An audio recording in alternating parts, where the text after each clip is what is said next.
हरि ओम तत्सत। अध्यात्म रामायण सप्तम सर्ग।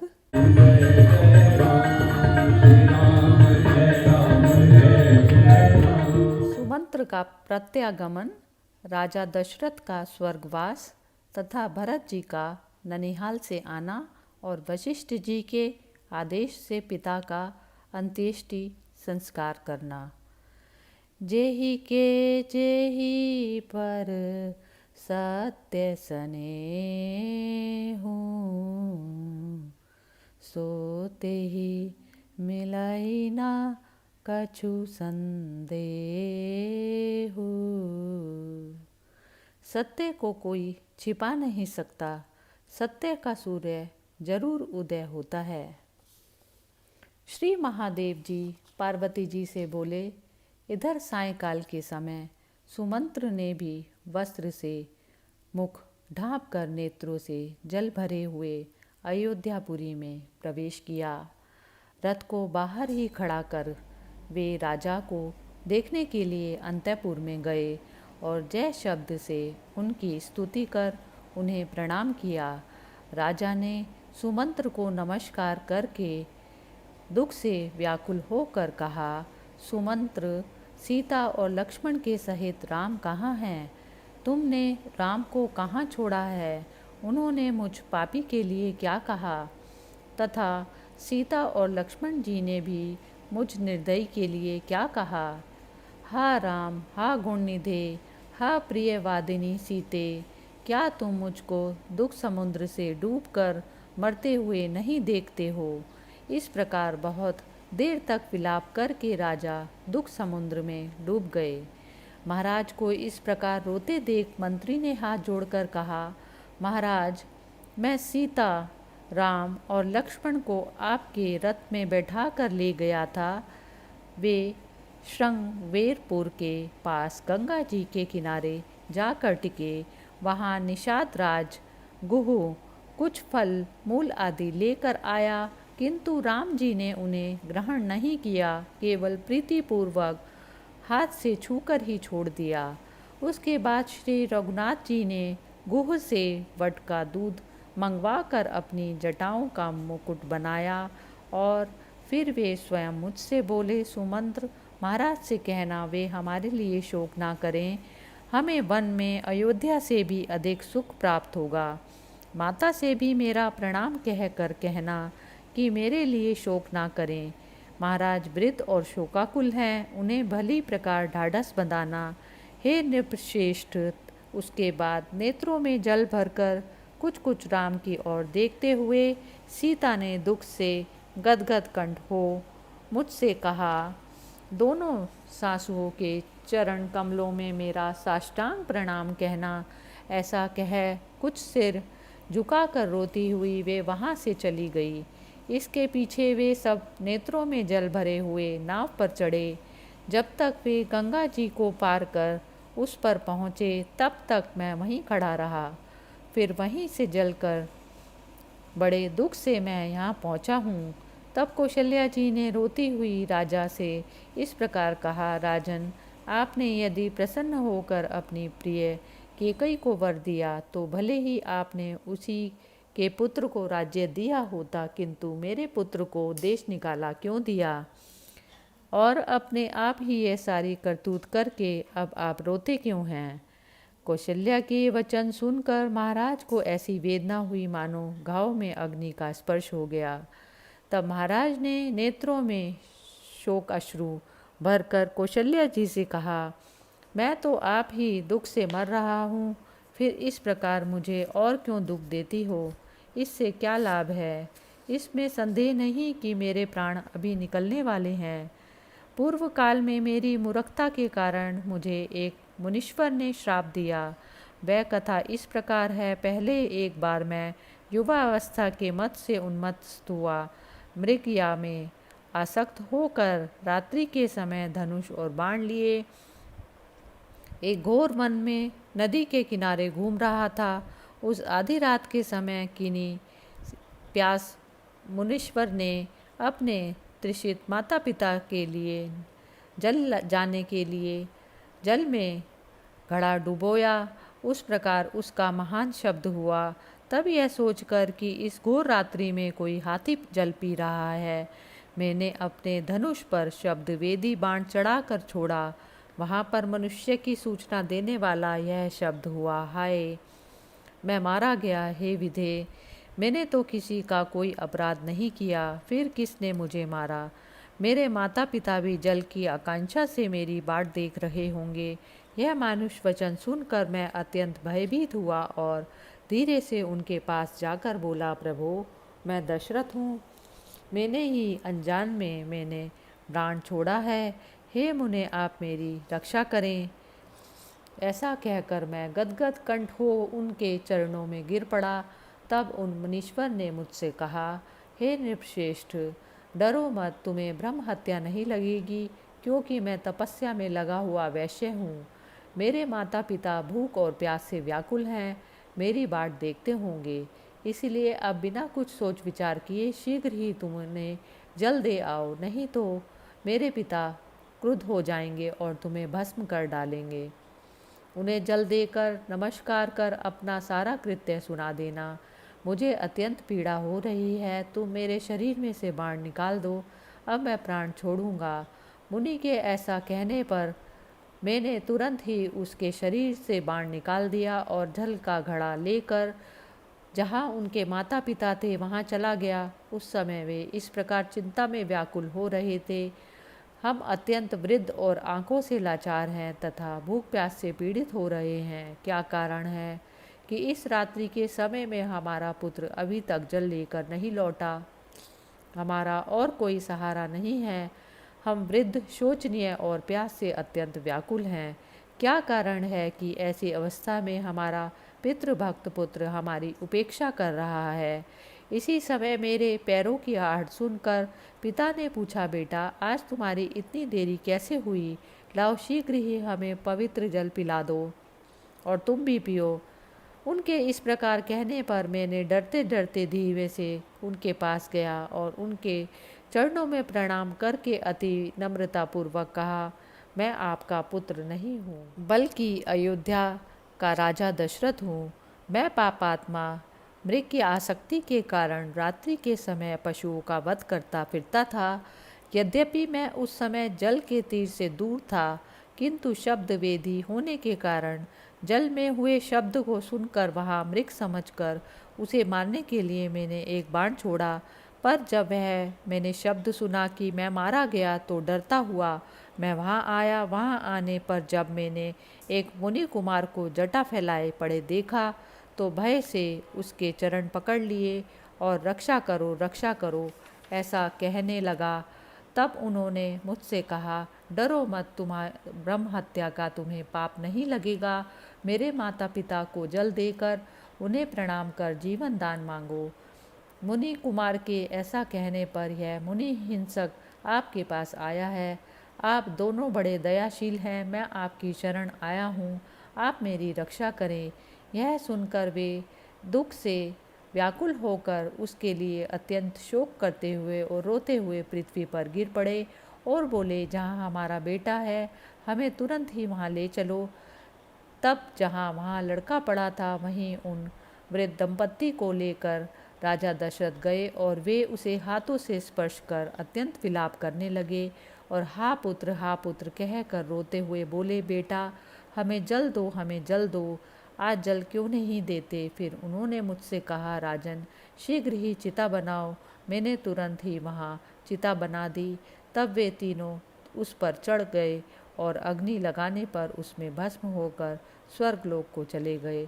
उस समय वृद्ध पिता ने मुझसे कहा, तुम्हारे लिए भी ऐसा ही होगा, तुम भी मेरे वचन से पुत्र शोक से ही मरोगे। वही अनिवार्य शाप काल इस समय मेरे लिए उपस्थित हुआ है। ऐसा कहकर राजा दशरथ अत्यंत शोकाकुल होकर विलाप करने लगे। हा राम, हा सीते, हा गुणाकार लक्ष्मण, तुम्हारे वियोग से मैं कैकई से उपस्थित की हुई मृत्यु को प्राप्त हो रहा हूँ। इस प्रकार कहते हुए महाराज दशरथ जी ने प्राण त्याग कर स्वर्गलोक को चले गए। उस समय कौशल्या, सुमित्रा और अन्य रानियां छाती पीट पीट कर रोने और विलाप करने लगी। प्रातःकाल होने पर वहाँ मंत्रियों के सहित मुनिवर वशिष्ठ जी आए और राजा दशरथ के शव को एक तैलपूर्ण नौका में रखवा कर दूतों से बोले, तुम लोग शीघ्र ही घोड़ों पर चढ़कर युधाजित की राजधानी को जाओ। वहाँ शत्रुघ्न के सहित श्रीमान महाराज भरत विराजमान हैं। उनसे मेरी आज्ञा से जाकर इस प्रकार कहना कि भरत शीघ्र ही अयोध्यापुरी में आकर महाराज दशरथ और केकई का दर्शन करें। वशिष्ठ जी के इस प्रकार कहने पर दूतों ने तुरंत ही जाकर भरत के मामा युधाजित और छोटे भाई शत्रुघ्न के सहित भरत को प्रणाम करके कहा, राजन, वशिष्ठ जी ने आपके लिए यह कहा है कि छोटे भाई शत्रुघ्न के सहित महाराज भरत तुरंत ही बिना कुछ आगा पीछा सोचे अयोध्यापुरी में चले आए। ऐसी आज्ञा सुनकर श्री भरत जी भय से व्याकुल हो तुरंत ही गुरु जी के आदेश से छोटे भाई के सहित दूतों के साथ चले और यह सोचकर कि अवश्य ही महाराज या श्री रघुनाथ जी पर कोई घोर संकट उपस्थित हुआ है, मार्ग में ही मन चिंता करते नगर में पहुँचे। वहाँ उन्होंने देखा कि नगर शोभाहीन जन समूह से रहित और उत्सवहीन हो रहा है। यह देखकर वे अत्यंत चिंतित हुए।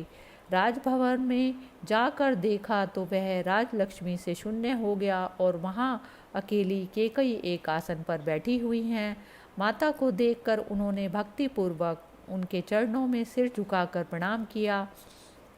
भरत जी को आए देख माता केकई ने उन्हें प्रेमवश शीघ्रता से उठाकर हृदय लगाया और अपनी गोद में बैठा लिया। फिर उनका सिर सूंघकर अपने कुल की कुशल पूछी और बोली, मेरे पिता, भाई और शुभ लक्ष्मणा, माता कुशल पूर्वक है ना? बेटा, आज बड़े भाग्य से मैंने तुम्हें सकुशल देखा पाया है। माता के इस प्रकार पूछने पर भरत जी ने चिंताकुल होकर दुखी चित्त से माता से पूछा, माँ, मेरे पिताजी कहाँ हैं जो तुम यहाँ अकेली बैठी हो? माँ, तुम्हारे बिना तो पिताजी एकांत में कभी नहीं रहते, किंतु इस समय वे दिखाई नहीं देते। सो बताओ वे कहाँ हैं? पिताजी को ना देखने से आज मुझे अत्यंत भय और दुख हो रहा है। तब केकई ने कहा, हे अनग, तुम्हारे लिए दुख की बात क्या है? हे पितृवत्सल, अश्वमेध आदि यज्ञ करने वाले धर्मपरायण पुरुषों की जो गति होती है उसी को आज तुम्हारे पिता भी प्राप्त हुए हैं। यह सुनते ही भरत शोकाकुल होकर पृथ्वी पर गिर पड़े और बोले, हा तात, मुझे दुख समुद्र में छोड़कर आप कहाँ चले गए? हाय महाराज, राम को मुझे सौंपे बिना ही आप कहाँ चले गए? इस प्रकार विलाप करते हुए बिखरे हुए केशों से पृथ्वी पर पड़े हुए पुत्र को उठाकर केकई ने उसके आंसू पोंछकर कहा, बेटा धीरज रखो, तुम्हारा कल्याण हो, मैंने तुम्हारे लिए सब कुछ ठीक कर दिया है। तब भरत जी ने पूछा, मरते समय महाराज ने क्या कहा था? इस पर केकई देवी ने निर्भय होकर भरत जी से कहा, वे हा राम, हा सीते, हा लक्ष्मण, इस प्रकार बहुत समय तक बारंबार विलाप करते हुए अपना शरीर त्याग कर स्वर्ग को गए। तब भरत जी ने पूछा, माता, तो क्या उस समय राम, सीता और लक्ष्मण भी उनके पास नहीं थे? वे तीनों उस समय कहाँ थे? तब केकई बोली, तुम्हारे पिता ने राम को युवराज बनाने की तैयारी की थी। उस समय तुम्हें राज्य दिलाने के लिए मैंने उसमें विघ्न खड़ा कर दिया। पूर्व काल में एक बार प्रसन्न होकर वरदाता राजा ने मुझे 2 वर देने को कहा था। इस समय उनमें से एक के द्वारा मैंने तुम्हारे लिए संपूर्ण राज्य और दूसरे वर से मैंने राम के लिए मुनिव्रत पूर्वक वनवास मांग लिया। इसलिए तुम्हारे पिता सत्यसंध महाराज दशरथ ने तुम्हें ही राज्य देकर राम को वन में भेज दिया। पतिव्रत्य का पालन करने वाली सीता भी राम के साथ वन में चली गई तथा लक्ष्मण भी भ्रातृ स्नेह प्रकट करते हुए राम के अनुगामी हुए। इस प्रकार इन सब के वन को चले जाने पर उन्हीं का संस्मरण करते हुए राम राम करके विलाप करते हुए नृपश्रेष्ठ महाराज ने शरीर छोड़ दिया। माता के ये वचन सुनकर भरत जी वज्र आहत वृक्ष के समान अचेत होकर पृथ्वी पर गिर पड़े। उन्हें ऐसी दशा में देख केकई ने दुखित होकर फिर कहा, बेटा तुम शोक क्यों करते हो? ऐसे महान राज्य को पाने पर दुख का कारण ही कहाँ रह जाता है। माता को इस प्रकार कहती देख भरत जी ने क्रोध से जलते हुए से कहा, अरे पापिनी, तू बात करने योग्य ही नहीं है। अरे घोरे, तू अपने पति की हत्या करने वाली है। अरे पापे, तेरे गर्भ से उत्पन्न होने के कारण अब तो मैं भी प्रत्यक्ष ही महापापी हूँ। मैं या तो अग्नि में प्रवेश कर जाऊंगा या विष खा लूँगा अथवा खड्ग से आत्मघात करके यमलोक को चला जाऊंगा। हे भृत घातिनी, हे दुष्टे, तू भी कुंभीपाक नरक में पड़ेगी। केकई को इस प्रकार डांट कर वे कौशल्या के घर गए। भरत को देखते ही माता कौशल्या मुक्त कंठ से रोने लगी। तब भरत जी भी उनके चरणों में पड़कर रोने लगे। उन्हें गले लगाकर महादुर्बल और अति दीनवदना यशस्विनी राम माता कौशल्या ने नेत्रों में जल भरकर कहा, बेटा, तुम्हारे बाहर चले जाने से जो जो अनर्थ हुए हैं, अपनी माता की वे सब करतूतें तुमने उसके मुख से सुन ही ली होंगी। मेरा पुत्र रघुश्रेष्ठ रामचंद्र अपनी पत्नी सीता और लक्ष्मण के सहित चीर वस्त्र धारण कर जटाजूट बांधकर मुझे दुख समुद्र में डुबो कर वन को चला गया। राम, हाँ मेरे रघुवंश शिरोमणि, आप साक्षात परम पुरुष परमात्मा ने मेरे गर्भ से जन्म लिया, तथापि दुख ने मेरा पल्ला नहीं छोड़ा। इससे मेरा विचार है कि विधाता ही बलवान है। होई है सोई जो राम रची राखा। भरत जी ने उन्हें इस प्रकार शोक से अत्यंत विलाप करती देख उनके चरण पकड़कर कहा, माता, मेरी बात सुनो। केकई ने श्री रामचंद्र जी के राज्याभिषेक के समय जो कुछ करतूत की है अथवा उससे और जो भी कुछ कार्य किया है उसे मैं जानता हूँ अथवा उसमें मेरी सम्मति हो तो हे माते, मुझे 100 ब्रह्म हत्याओं का पाप लगे अथवा अरुंधति के सहित श्री वशिष्ठ जी को खड्ग से मारने से जो पाप होता है वही सारा पाप मुझे भी लगे। इस प्रकार शपथ कर कर भरत जी रो उठे। तब कौशल्या जी ने उन्हें हृदय से लगा कर कहा, बेटा, मैं यह सब जानती हूँ, तुम किसी प्रकार की चिंता ना करो। इसी समय भरत जी का आना सुनकर मंत्रियों के सहित वशिष्ठ जी राजभवन में आए और भरत को देखकर आदरपूर्वक बोले, महाराज दशरथ वृद्ध ज्ञानी और सत्य पराक्रमी थे। वे मनुष्य जन्म के समस्त सुख भोग कर बहुत सी दक्षिणा के सहित अश्वमेध आदि यज्ञों द्वारा भगवान का यजन कर और रामचंद्र के रूप में साक्षात भगवान विष्णु को पुत्र रूप में पाकर अंत में स्वर्गलोक में जाकर देवराज इंद्र के आधे आसन के अधिकारी हुए हैं। वे सर्वथा अशोचनीय और मोक्ष के पात्र हैं। उनके लिए तुम वृथा ही शोक करते हो। देखो, आत्मा तो नित्य अविनाशी शुद्ध और जन्म नाश आदि से रहित है और शरीर जड़ अत्यंत अपवित्र और नाशवान है। इस प्रकार विचार करने पर शोक के लिए कोई स्थान नहीं रह जाता। यदि कोई पिता या पुत्र मर जाता है तो मूढ़ जन ही उसके लिए छाती पीट कर रोते हैं, किंतु इस असार संसार में यदि ज्ञानियों को किसी से वियोग होता है तो वह उनके लिए वैराग्य का कारण होता है और सुख तथा शांति का विस्तार करता है। यदि किसी ने इसी लोक में जन्म लिया है तो मृत्यु भी अवश्य ही उसके साथ लगी है। अतः जन्म लेने वालों के लिए मृत्यु सर्वदा अनिवार्य है। अपने कर्मानुसार ही सब प्राणियों के जन्म मरण होते हैं। यह जानकर भी देखो, मूढ़ लोग अपने बंधु बांधवों के लिए शोक कैसे करते हैं। करोड़ों ब्रह्मांड नष्ट हुए, अनेकों सृष्टियाँ बीत गई, ये संपूर्ण समुद्र एक दिन सूख जाएंगे। फिर इस क्षणिक जीवन में भला क्या आस्था की जाए। यह आयु हिलते ही पत्ते की नोक पर लटकती हुई जल के बूंद के समान क्षणभंगुर है, असमय ही छोड़कर चली जाती है। उसका तुम क्या विश्वास करते हो। इस जीवात्मा ने अपने पूर्व देहकृत कर्मों से यह शरीर धारण किया है और फिर इस देह के कर्मों से यह और शरीर धारण करेगा। इस प्रकार आत्मा को सदा पुनः पुनः देह की प्राप्ति होती रहती है। मनुष्य जिस प्रकार पुराने वस्त्रों को उतार कर नए वस्त्र धारण करता है उसी प्रकार देहधारी जीव अपने पुराने शरीर को छोड़कर नवीन शरीर धारण कर लेता है। अतः इसमें शोक का क्या कारण है? क्योंकि आत्मा ना तो मरती है और ना जन्म लेती है और ना बढ़ती है ना घटती है। वह षट विकारों से मुक्त है, अनंत चित सच्चिदानंद स्वरूप, अनंत स्वरूप है, बुद्धि आदि का साक्षी और अविनाशी है। वह परमात्मा एक अद्वितीय और संभाव से स्थित है। इस प्रकार तुम आत्मा का दृढ़ ज्ञान प्राप्त कर शोक रहित हो समस्त कार्य करो। हे कुलनंदन भरत, अपने पिता का शरीर तैल की नाव में से निकालकर मंत्रियों और हम सब ऋषियों के साथ उसका विधि पूर्वक अंत्येष्टि संस्कार करो। तब गुरुजी के इस प्रकार समझाने पर भरत जी ने अज्ञानजन्य शोक को छोड़कर राजा का विधिवत अंत्येष्टि की संस्कार किया।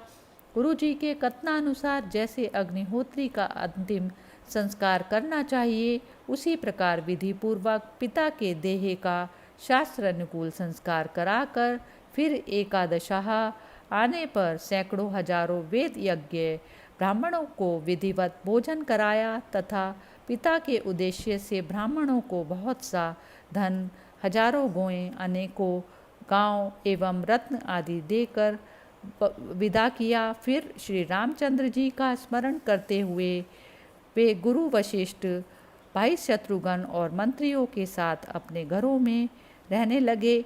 घर में रहते हुए वे मन ही मन सोचा करते थे, जनक नंदिनी महारानी सीता और लक्ष्मण सहित श्री राम भयंकर वन में चले जाने से माता कैकेयी अपने दर्शन मात्र से ही राक्षसी के समान मेरे हृदय में दाह उत्पन्न करती हैं। अतः अब मैं निसंदेह शीघ्र ही सब राजपाट छोड़कर वन को जाऊंगा और मधुर मुस्कान से जिनका मुखारविंद अति शोभित हो रहा है, उन राम और सीता की नित्य प्रति सेवा करूंगा। इति श्री मद अध्यात्म रामायण उमा महेश्वर संवादे अयोध्या कांडे सप्तम सर्ग समाप्त।